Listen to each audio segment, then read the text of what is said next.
Type ने स्थिति को संभालने में बहुत मदद की है और आज भी कर रहे हैं। आप सभी में अपने पहले के अनुभवों का प्रभावी ढंग से उपयोग अपेक्षित है।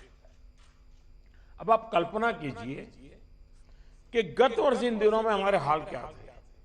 हमारे पास टेस्टिंग लैब नहीं थे, इवन मास्क कहां से मिलेगा ये भी एक चिंता का विषय था, पीपीई किट नहीं था। और उस समय हमारे लिए बचने का एकमात्र साधन बचा था लॉकडाउन, ताकि हम व्यवस्थाओं को एकदम से जितना तेजी से बढ़ा सके और वो हमारी स्ट्रेटेजी काम आई। हम व्यवस्थाओं को बना सके, संसाधन खड़े कर पाए, हमारी अपनी कैपेबिलिटी बढ़ाई, दुनिया से जहां से प्राप्त कर सकते कर पाए और लॉकडाउन के समय का हमने उपयोग किया। लेकिन आज जो स्थिति है, आज जब हमारे पास सब संसाधन है, तो हमारा बल, और ये हमारे गवर्नेंस की कसौटी है, हमारा बल माइक्रो कंटेनमेंट जोन पर होना चाहिए। छोटे छोटे कंटेनमेंट जोन पे सबसे ज्यादा होना चाहिए। जहां पर रात्रि कर्फ्यू का प्रयोग हो रहा है, वहां मेरा आग्रह है कि उसके लिए शब्द प्रयोग हमेशा करें कोरोना कर्फ्यू, ताकि कोरोना के प्रति एक सजगता बनी रहे। कुछ लोग ये इंटेलेक्चुअल डिबेट करते हैं कि क्या कोरोना रात को ही आता है। हकीकत में दुनिया ने भी ये रात्रि कर्फ्यू के प्रयोग को स्वीकार किया है, क्योंकि हर व्यक्ति को कर्फ्यू समय होता है तो याद आता है कि हाँ, मैं कोरोना काल में जी रहा हूं और बाकी जीवन व्यवस्थाओं को कम से कम प्रभाव होता है। हाँ, अच्छा होगा कि हम कोरोना कर्फ्यू रात को 9 बजे शुरू करें या रात को 10 बजे शुरू करें और सुबह 5-6 बजे तक चलाएं, ताकि बाकी व्यवस्थाओं को प्रभाव ज़्यादा न हो। और इसलिए उसको कोरोना कर्फ्यू के नाम से ही प्रचलित करें। और कोरोना कर्फ्यू एक प्रकार से लोगों को एजुकेट करने के लिए काम आ रहा है, अवेयरनेस के लिए काम आ रहा है, तो हमने इसके तरफ ध्यान देने के। लेकिन मैंने पहले कहा, अब हमारे पास व्यवस्थाएं इतनी हो चुकी हैं, माइक्रो कंटेनमेंट जोन, उसी पर बल दीजिए, आपको अच्छे परिणाम मिलेंगे। हाँ, उसमें जरा सरकार को थोड़ी मेहनत ज़्यादा पड़ती है, गवर्नेंस को टाइट रखना पड़ता है, हर चीज़ को माइन्यूटली ऑब्जर्व करना पड़ता है, लेकिन ये मेहनत रंग लाएगी, ये मुझ पर विश्वास कीजिए। दूसरी बात है, हमने पिछली बार कोविड का आंकड़ा 10 लाख एक्टिव केसेस से 1.25 लाख तक नीचे लाकर दिखा दिया था। ये जिस रणनीति पर चलते हुए संभव हुआ, वो आज भी उतने ही सटीक है। और मजा देखिए, उस समय सफलता हम ही लोगों ने पाई थी, तब संसाधन भी कम थे। आज तो संसाधन ज्यादा है और अनुभव भी ज्यादा है, और इसलिए हम इस पीक को बहुत तेजी से नीचे ला सकते हैं, पीक को ऊपर जाते रोक भी सकते हैं। और अनुभव कहता है कि test, track, treat, covid appropriate behaviour और कोविड मैनेजमेंट, इन्हीं चीजों पर हमें बल देना है। और आप देखिए, अब एक विषय ऐसा आया है, मैं आप सभी मुख्यमंत्रियों से आग्रह करता हूं कि आप अपने राज्य की मशीनरी के द्वारा थोड़ा अगर एनालिसिस करें, सर्वे करें, और एक सवाल का जवाब हमें मिल सकता है क्या, मैं इसको सवाल के रूप में कह रहा हूं। होता क्या है कि इन दिनों कोरोना में, ये थोड़ा वेरिफिकेशन का विषय है, लेकिन आप भी उसको राज्य में करवा सकते हैं। पहले कोरोना के समय क्या होता था, हल्के फुल्के सिम्टम्स पे लोग डर जाते थे, तो तुरंत एक्शन लेते थे। दूसरा, इन दिनों बहुत पेशेंट असिम्टोमेटिक है और उसके कारण उनको लगता है तो ऐसे ही थोड़ा जुकाम हो गया, ऐसा हो गया, कभी कभी तो वो भी नजर नहीं रहा, और उसके कारण वो परिवार में पहले की तरह ही जिंदगी जीते हैं और परिणाम स्वरूप पूरा परिवार लपेट जाता है और फिर इंटेंसिटी बढ़ती है, तब हमारे ध्यान आता है। जो आज परिवार जो इसमें लपेट में आ रहे हैं, उसका मूल कारण है शुरुआत एसिम्प्टोमेटिक से होती है और केयरलेस होती है। उसका उपाय क्या है? उसका उपाय है प्रोएक्टिव टेस्टिंग। हम जितना ज्यादा टेस्टिंग करेंगे तो एसिम्प्टोमेटिक जो पेशेंट होगा वो भी ध्यान में आ जाएगा, तो परिवार में होम क्वारंटाइन वगैरह ढंग से कर लेगा। वो परिवार के साथ जैसे नॉर्मल जिंदगी जीता है वो नहीं जिएगा, और इसलिए पूरा परिवार जो आज सब लपेट में आ जाता है उसको हम बचा सकते हैं। और इसलिए हम अभी चर्चा जितनी वैक्सीन की करते हैं उससे ज्यादा चर्चा हमें टेस्टिंग की करने की जरूरत है, बल टेस्टिंग पर देने की जरूरत है। और हमने सामने से टेस्टिंग के लिए जाना है। उसको तकलीफ हो और फिर टेस्टिंग करने के लिए आए और फिर उसको पॉजिटिव नेगेटिव मिल जाए, और वो मैं समझता हूं क्रम हमारे लिए थोड़ा बदलना पड़ेगा। हमारे पास वायरस को कंटेन करने के लिए एक अहम तरीका है कि हम ह्यूमन होस्ट को कंटेन करें। मैंने पहले भी कहा था, ये कोरोना एक ऐसी चीज है कि जब तक आप उसको लेकर के नहीं आओगे घर में नहीं आता है। और इसलिए ह्यूमन सोर्स जो है हर एक को हमने जागरूक करना पड़ेगा, उसने नियमों का पालन करना होगा, ये बहुत आवश्यक है। और निश्चित तौर पर इसमें टेस्टिंग और ट्रैकिंग की बहुत बड़ी भूमिका है। हम टेस्टिंग को लाइट न लें। टेस्टिंग को हमें हर राज्य में इतना बढ़ाना होगा कि पॉजिटिव रेट कैसे भी करके 5% के नीचे ला करके रखा है। और आपको याद होगा शुरू में जब कोरोना की खबरें आने लगी तो हमारे यहाँ कंपटीशन होने लगी, वो राज्य तो निकम्मा है वहाँ बहुत बढ़ गया, फलाना राज्य बहुत अच्छा कर रहा है, राज्यों की आलोचना करना बड़ा फैशन हो गई थी। तो पहली मीटिंग में मैंने आप सबसे कहा था कि संख्या बढ़ने से आप जरा भी चिंता मत कीजिए, उसके कारण आपका परफॉर्मेंस बुरा है, प्रेशर में मत रहिए, आप टेस्टिंग पर बल दीजिए। और वो बात मैं आज भी कह रहा हूँ, संख्या ज़्यादा है इसलिए आप गलत कर रहे हैं ये सोचने की ज़रूरत नहीं है। आप टेस्टिंग ज़्यादा करते हैं, उसके कारण पॉजिटिव केस नज़र आते हैं, लेकिन बाहर निकलने का रास्ता वही है। और जो आलोचना करने वाले हैं थोड़े दिन आलोचना सुननी पड़ेगी, लेकिन रास्ता तो टेस्टिंग का ही है। टेस्टिंग के कारण आंकड़ा बड़ा आ जाता है, आने दीजिए। उसके कारण कोई राज्य अच्छा है कोई राज्य बुरा है, ऐसा मूल्यांकन का तरीका ठीक नहीं है। और इसलिए मेरा आपका आग्रह है कि इस प्रेशर से बाहर निकल जाइए, टेस्टिंग को बल दीजिए, भले पॉजिटिव केस ज़्यादा आते हैं आने दीजिए, लेकिन उसी का तो हम उपाय कर पाएंगे।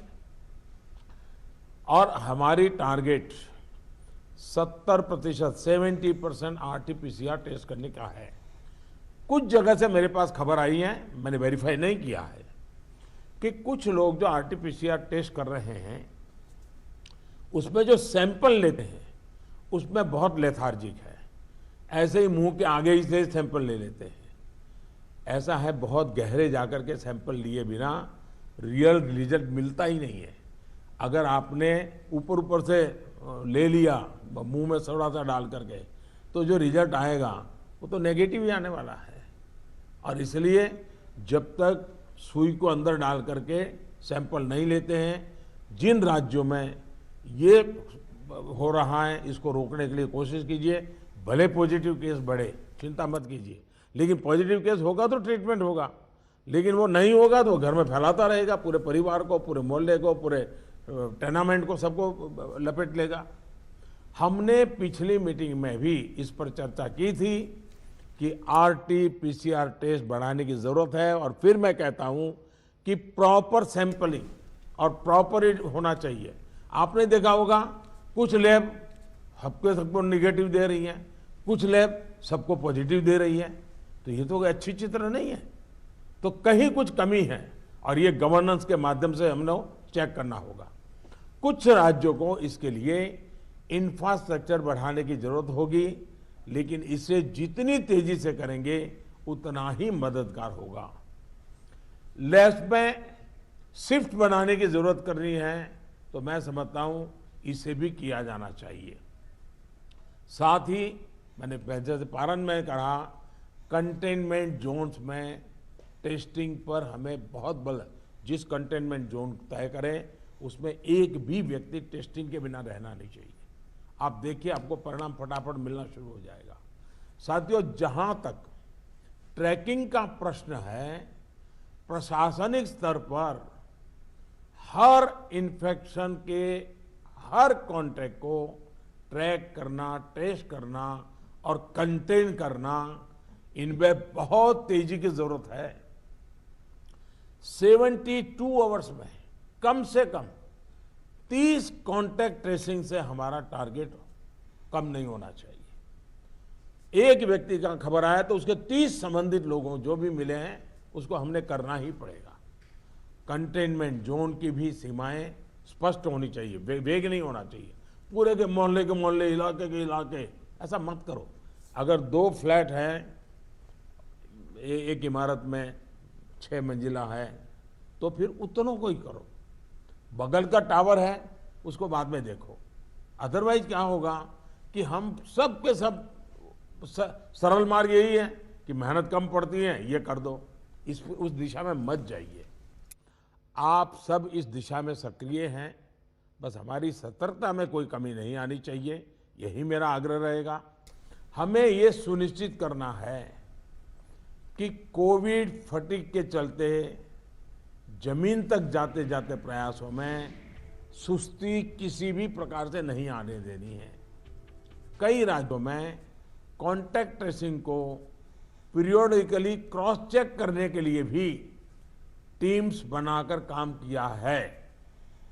इसके अच्छे नतीजे मिले हैं।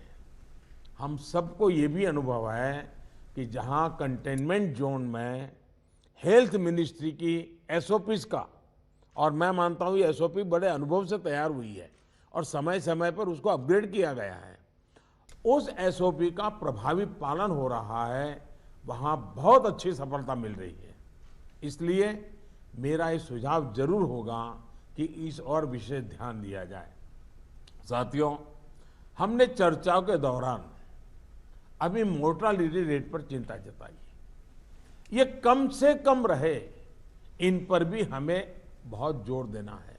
और उसका मूल कारण यही है कि वो रूटीन लाइफ जीता है, मामूली बीमारी ऐसा मान लेता है, पूरे परिवार में फैला देता है और फिर एक स्थिति बिगड़ने के बाद अस्पताल तक आता है, फिर टेस्टिंग होता है और तब चीज़ें हमारे हाथ से निकल जाती है।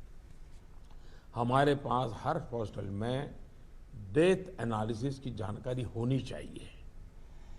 किस स्टेज में बीमारी का पता चला, कब एडमिशन हुआ, मरीज को कौन कौन सी बीमारियां थी, मृत्यु के पीछे अन्य क्या फैक्टर्स रहे, ये डाटा जितना कॉम्प्रिहेंसिव होगा, हमें उतने ही जीवन बचाने में बहुत आसानी होगी। साथियों, मैं आपकी भी जानकारी में है कि एम्स दिल्ली हर मंगलवार और शुक्रवार को इस विषय पर वेबिनार आयोजित करते हैं और देश भर के डॉक्टर्स उनसे जुड़ते हैं। ये लगातार होते रहना चाहिए। सभी राज्यों के अस्पताल इनसे जुड़ते रहें। जो नेशनल क्लिनिकल मैनेजमेंट प्रोटोकॉल चल रहा है, उनकी जानकारी सबको रहे, ये भी जरूरी है। और ये लगातार कम्युनिकेशन की व्यवस्था है। जो मेडिकल फैकल्टी के लोग हैं, उनको उन्हीं की भाषा में उन्हीं को लोग समझाएं, इसका प्रबंध है, इसका लाभ लेना चाहिए। इसी तरह एम्बुलेंसेस, वेंटिलेटर्स और ऑक्सीजन अवेलेबिलिटी की भी लगातार समीक्षा आवश्यक है। अभी तक जब पिछली बार हम पीक में थे, आज भी देश में उतना ऑक्सीजन का उपयोग नहीं हो रहा है और इसलिए एक बार एनालिसिस कर लें हम चीज़ों का, रिपोर्ट को जरा वेरीफाई कर लें हम। साथियों, एक दिन में हम 40 लाख वैक्सीनेशन के आंकड़े को भी पार कर चुके हैं। वैक्सीनेशन पर कई महत्वपूर्ण बिंदु इस चर्चा में हमारे सामने आए हैं। देखिए, वैक्सीनेशन में भी आपके अधिकारियों को लगाइए, दुनिया भर के समृद्ध से समृद्ध देश जिसके पास सब सुविधाएं उपलब्ध है, उन्होंने भी वैक्सीनेशन के लिए जो क्राइटेरिया तय किए हैं, भारत उनसे अलग नहीं है। आप जरा स्टडी तो कीजिए, आप पढ़े लिखे लोग आपके पास है, जरा देखिए तो सही। और नए वैक्सीन डेवलपमेंट के लिए जितना भी कोशिश हो रही है, मैक्सिमम वैक्सीनेशन मैन्युफैक्चरिंग कैपेसिटी है, उसके लिए भी काम हो रहा है। और वैक्सीन के डेवलपमेंट से लेकर स्टॉक और वेस्टेज जैसे जरूरी बिंदुओं पर भी चर्चा हुई है। ये बात सही है। आपको मालूम है कि भी इतनी वैक्सीन बन पाती है। अभी ऐसा तो नहीं है कि इतने बड़े बड़े फैक्ट्रियां कोई रातों रात लग जाती हैं। जो हमारे पास अवेलेबल है उसके हमें प्रायोरिटाइज करना पड़ेगा। किसी एक राज्य में सारा माल रख करके हमें परिणाम मिल जाएगा, ये सोच ठीक नहीं है। हमें पूरे देश को ख्याल करके ही उसको मैनेजमेंट करना पड़ेगा। कोविड मैनेजमेंट का एक बहुत बड़ा पार्ट वैक्सीन वेस्टेज ये रोकना भी है। साथियों, वैक्सीन को लेकर राज्य सरकारों की सलाह, सुझाव और सहमति ने से ही देशव्यापी रणनीति बनी है। मेरा आप सभी से आग्रह होगा कि हाई फोकस्ड डिस्ट्रिक्शन जो है उनमें 45 साल के ऊपर 100% वैक्सीन के लिए लगातार प्रयास कीजिए। एक बार एक तो अचीव करके देखिए। मैं एक सुझाव देता हूं, क्योंकि ये कभी कभी वातावरण बदलने के लिए चीजें बहुत काम आती हैं। 11 अप्रैल ज्योतिबा फुले जी की जन्म जयंती है और 14 अप्रैल बाबा साहब आम्बेडकर जी की जन्म जयंती है। क्या हम 11 अप्रैल से 14 अप्रैल पूरे अपने राज्य में टीका उत्सव मना सकते हैं? एक पूरा वातावरण क्रिएट कर सकते हैं टीका उत्सव का। एक विशेष अभियान चलाकर हम ज्यादा से ज्यादा एलिजिबल लोगों को वैक्सीनेट करें। जीरो वेस्टेज तय करें हम कि इन 4 दिन जो है टीका उत्सव में जीरो वेस्टेज होगा। वो भी हमारी वैक्सीनेशन कैपेसिटी को बढ़ा देगा। हमारी वैक्सीनेशन कैपेसिटी का ऑप्टिमम यूटिलाइजेशन ये हम लोग करें। और इसके लिए हमें यदि वैक्सीनेशन केंद्रों की संख्या बढ़ानी है तो उसको भी बढ़ाएं। पहले एक बार देखें कि हम 11 से 14 अप्रैल किस प्रकार से चीजों को मोबिलाइज कर सकते हैं। एक अचीवमेंट का सेटिस्फैक्शन मिलेगा, वातावरण बदलने में बहुत काम आएगा। और मैं भारत सरकार को भी मैंने कहा हुआ है कि जितनी मात्रा में हम वैक्सीनेशन पहुंचा सकते हैं पहुंचाने का प्रयास करें। हमारा प्रयास यही होना चाहिए कि इस टीका उत्सव में हम ज्यादा से ज्यादा लोगों को वैक्सीनेट करें, और वो भी एलिजिबल वर्ग को। मैं देश के युवाओं से भी आग्रह करूंगा कि आप अपने आसपास के भी 45 साल के ऊपर के जो लोग हैं उनको वैक्सीन लगाने के लिए मदद करिए। मेरी नौजवानों से विशेष अपील है, आप हेल्दी हैं, सामर्थ्यवान हैं, आप बहुत कुछ कर सकते हैं, लेकिन अगर मेरा देश का नौजवान कोरोना के जो एसओपीज हैं, जो प्रोटोकॉल से डिस्टेंस, मास्क पहनने वाली बात है, अगर मेरा देश का नौजवान इसको लीड करेगा तो कोरोना की कोई ताकत नहीं है कि मेरे नौजवान तक पहुंच जाए। हम पहले इस प्रिकॉशन को नौजवानों पर बल दें। नौजवानों को वैक्सीन के लिए जितना हम मजबूर करना चाहते हैं उससे ज्यादा उसको प्रोटोकॉल के लिए प्रेरित करें। अगर हमारा नौजवान इसको बीड़ा उठा लेगा, खुद भी प्रोटोकॉल का पालन करेगा, औरों से भी करवाएगा, तो आप देखिए वही स्थिति जैसे हम एक बार पीक पर जाकर के नीचे आए थे, दोबारा हम आ सकते हैं। इस विश्वास के साथ हम आगे चल सकते हैं। सरकार ने एक डिजिटल व्यवस्था बनाई है जिससे लोगों को वैक्सीन में मदद मिल रही है, और बहुत अच्छा अनुभव सब लोग लिखते भी हैं कि भाई मुझे बहुत अच्छा अनुभव रहा। लेकिन इस डिजिटल व्यवस्था से जुड़ने में जैसे भी परेशानी आ रही है, जैसे गरीब परिवार हैं उनके लिए टेक्नोलॉजी का समझ नहीं है, मैं नौजवानों से कहूँगा ऐसे परिवारों को मदद करने के लिए आप आगे आइए। हमारे एनसीसी हो, हमारे एनएसएस हो, ये हमारे राज्य के जो सरकार की व्यवस्थाएं हैं उनको हम काम में लगाएं ताकि लोगों को थोड़ी मदद मिले। हमने इसकी चिंता करनी चाहिए। शहरों में एक बहुत बड़ा वर्ग है जो गरीब है, बुजुर्ग हैं, झुग्गी झोपड़ी में रहता है, उन तक ये बातें पहुंचाएं, उनको हम वैक्सीनेशन के लिए ले जाएं। ये हमारे वॉलेंटियर्स को, सिविल सोसाइटी को, हमारे नौजवानों को हमारी सरकारें मोबिलाइज करें और उन्हें प्राथमिकता के आधार पर हम वैक्सीन लगवाना अगर हमारा प्रयास रहेगा तो हमें एक पुण्य का काम का संतोष मिलेगा और हमें उनकी चिंता जरूर करनी चाहिए। वैक्सीनेशन के साथ साथ हमें ये भी ध्यान रखना है कि वैक्सीन लगवाने के बाद भी लापरवाही न बरते। सबसे बड़ी संकट ये हो गया है कि भाई अब मुझे कुछ होगा ही नहीं। देवन से मैं कह रहा हूं, दवाई भी और कड़ाई भी। हमें लोगों को ये बार बार बताना होगा कि वैक्सीन लगने के बाद भी मास्क वगैरह जो प्रोटोकॉल्स है उसका पालन और अनिवार्य है। इंडिविजुअल लेवल पर लोगों में मास्क और सावधानी को लेकर जो लापरवाही आई है उसके लिए फिर से जागरूकता जरूरी है। जागरूकता के इस अभियान में हमें एक बार फिर समाज के प्रभावी व्यक्तियों, सामाजिक संगठनों, सेलिब्रिटीज, ओपिनियन मेकर्स अपने साथ जोड़ना होगा। और इसके लिए मेरा आग्रह है कि गवर्नर नाम की जो अपने यहाँ इंस्टीट्यूट है उसका भी भरपूर उपयोग किया जाए। क्या गवर्नर साहब के नेतृत्व में, मुख्यमंत्री जी के मार्गदर्शन में ऑल पार्टी मीटिंग, राज्य तो सबसे पहले कर लें, राज्य ऑल पार्टी मीटिंग करें और ऑल पार्टी मीटिंग करके एक एक्शनेबल पॉइंट तय करें। फिर मेरा आग्रह है कि गवर्नर साहब और मुख्यमंत्री मिलकर के जितने भी इलेक्टेड लोग हैं उनका वर्चुअल वेबिनार करें। पहले अर्बन बॉडीज का करें, फिर रूरल बॉडीज का करें, जितने लोग चुन करके आए हैं उनसे करें और उनके सामने सभी आपके असेंबली में जो जीत करके लोग आए हैं उसके जो फ्लोर लीडर हैं सब संबोधित करें। तो एक पॉजिटिव मैसेज अपने आप शुरू हो जाएगा कि भाई इसमें राजनीति नहीं करनी है, सबने मिल करके करना है। तो मैं समझता हूँ एक तो ये प्रयास करना चाहिए। दूसरा, गवर्नर साहब के नेतृत्व में, क्योंकि मुख्यमंत्री के पास बहुत काम रहते हैं, लेकिन गवर्नर साहब के नेतृत्व में एक आध समिट, बड़ा वेबिनार भी किया जाए और जो शहर हो वहाँ पर लोकल हो तो सभी धार्मिक नेताओं को बुला करके एक समिट हो जाए और बाकी लोगों को वर्चुअल जोड़ा जाए। जो सिविल सोसाइटी के लोग हैं एक आध समिट उनका कर लिया जाए।